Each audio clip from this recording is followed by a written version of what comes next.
കർത്താവിൻ്റെ മഹത്വമുള്ള നാമം വാഴ്ത്തപ്പെടുമാറാകട്ടെ. അനുഗ്രഹിക്കപ്പെട്ട ഈ നല്ല പ്രഭാതത്തിനായിട്ട് കർത്താവിന് സ്തോത്രം ചെയ്യുന്നു. ഈ പ്രഭാത സന്ദേശം കേൾക്കുന്ന എല്ലാ പ്രിയപ്പെട്ടവർക്കും വീണ്ടും വരുന്നവനായ ക്രിസ്തയേശുവിൻ്റെ നാമത്തിൽ എൻ്റെ പ്രഭാത വന്ദനങ്ങളെ ഈ നിമിഷം അർപ്പിക്കട്ടെ.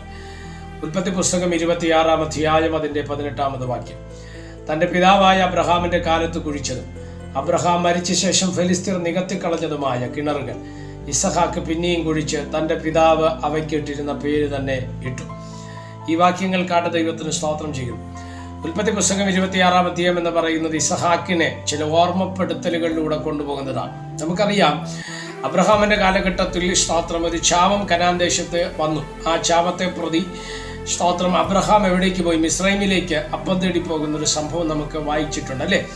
എന്നാൽ അതേ ക്ഷാമം 26-ാം അധ്യായത്തിലേക്ക് പിന്നെയും റിപ്പീറ്റഡ് ആകുകയാണ്, ആവർത്തിച്ചു വരികയാണ്. അപ്പന്റെ കാലത്തുണ്ടായ, അബ്രഹാമിന്റെ കാലത്തുണ്ടായ മുമ്പിലത്തെ ക്ഷാമം കൂടാതെ പിന്നെയും ആ ദേശത്ത് ക്ഷാമമുണ്ടായി. അങ്ങനെ ഇസഹാക്ക് അവിടെ നിന്ന് യാത്ര പുറപ്പെടുകയാണ്. എന്നാൽ ഫെലിസ്ത്യ ദേശത്ത് വന്നപ്പോൾ ദൈവം അവന് പ്രത്യക്ഷനായിട്ട് പറഞ്ഞു, നീ മിസ്രൈമിലേക്ക് പോകരുത്, ഈ ദേശത്ത് നീ പാർക്കാം, ഇവിടെ പാർത്തുകൊണ്ട് സ്തോത്രമായിരിക്കാം എന്ന് പറഞ്ഞ ആ ദൈവിക ദൂതിന് അനുസരിച്ച് ഇസഹാക്ക് അവിടെ താമസിപ്പാൻ തക്കവണ്ണം ഇടവന്നു. ഫെലിസ്ത്യരുടെ ദേശമായ ഗരാറിൽ പാർത്തുകൊണ്ട് സ്തോത്രമായിരുന്ന ആ പ്രവൃത്തിയാണ് നമ്മൾ ഇന്ന് പ്രഭാതത്തിൽ വായിപ്പാൻ തക്കവണ്ണം ഇടവന്നത്. ആ ആണ്ടിൽ സ്തോത്രം അവിടെ ഒരു വിധ ഇസഹാക്ക് നടത്തി. പക്ഷേ ഒരു 100 മേനി കൊയ്ത്ത് ദൈവം ഇസഹാക്കിന് ഫെലിസ്ത്യ ദേശത്തിൽ കൊടുക്കുന്നതായിട്ട് നമ്മൾ വായിക്കപ്പെടുന്നുണ്ട്, അല്ലേ? അവിടെയുള്ളവർക്ക് ഇസഹാക്കിനോട് അസൂയ തോന്നത്തക്ക രീതിയിൽ ദൈവം ഇസഹാക്കിനെ ആ ദേശത്ത് അനുഗ്രഹിപ്പാൻ തക്കവണ്ണം ഇടവന്നു. അപ്പോൾ തന്നെ ഒരു കാര്യം നിങ്ങൾ ശ്രദ്ധിക്കുക.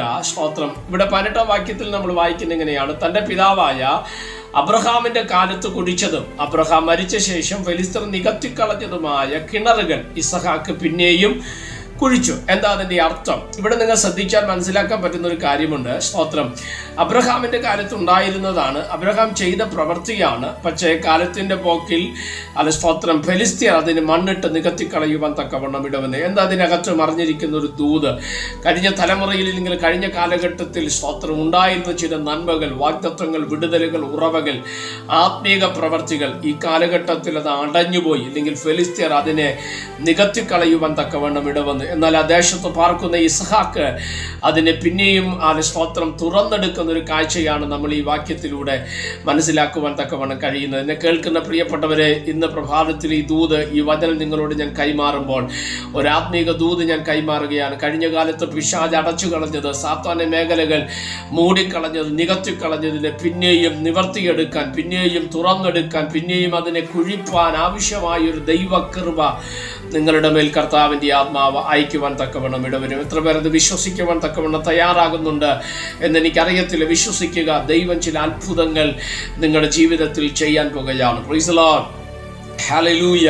അതാണ് ഇവിടെ നിങ്ങൾ വായിക്കുന്നത്. അബ്രഹാം കുഴിച്ചതും അബ്രഹാം മരിച്ച ശേഷം ഫെലിസ്ത്യർ മണ്ണിട്ട് നികത്തിക്കളഞ്ഞതുമായ കിണറുകൾ ഇസഹാക്ക് പിന്നെയും കുഴിച്ച് അതിന് അബ്രഹാം ഇട്ടിരുന്ന പേര് അവയ്ക്ക് ഇടുവാൻ തക്കവണ്ണം ഇടവന്നു. സ്തോത്രം, ഹല്ലേലൂയ. നികത്തിക്കളഞ്ഞ, ഇല്ലെങ്കിൽ മൂടിക്കളഞ്ഞ ചില ഉറവകൾ, നന്മകൾ നിന്നിലേക്ക് വന്നു ചേരാൻ പോകുകയാണ്. നഷ്ടമാക്കിയ ചില വിടുതലുകൾ, വാഗ്ദത്തങ്ങൾ നിന്നിലേക്ക് വന്നു ചേരാൻ പോകുകയാണ്. അതിനെ തിരിച്ച് കുഴിച്ചെടുക്കുവാൻ, തിരിച്ച് റിക്കവർ ചെയ്തെടുക്കുവാൻ തക്കവണ്ണമുള്ള തരത്തിൽ ദൈവിക വിടുതലുകൾ ജീവിതത്തിന്റെ അകത്തലങ്ങൾ വെളിപ്പെട്ടു വരും. അത് പ്രവർത്തിയാൽ നമ്മൾ ചെയ്യാൻ മുതിരുമ്പോൾ ദൈവത്തിന്റെ മഹത്വം ചലിപ്പാൻ തക്കവണ്ണം ഇടവരട്ടെ.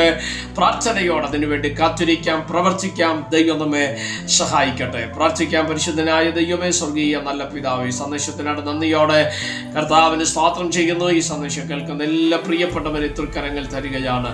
അവിടെ നിന്ന് ചെറുകടിയിൽ മറയ്ക്കണമേ, കൃപ കൊണ്ട് പൊതിയണമേ.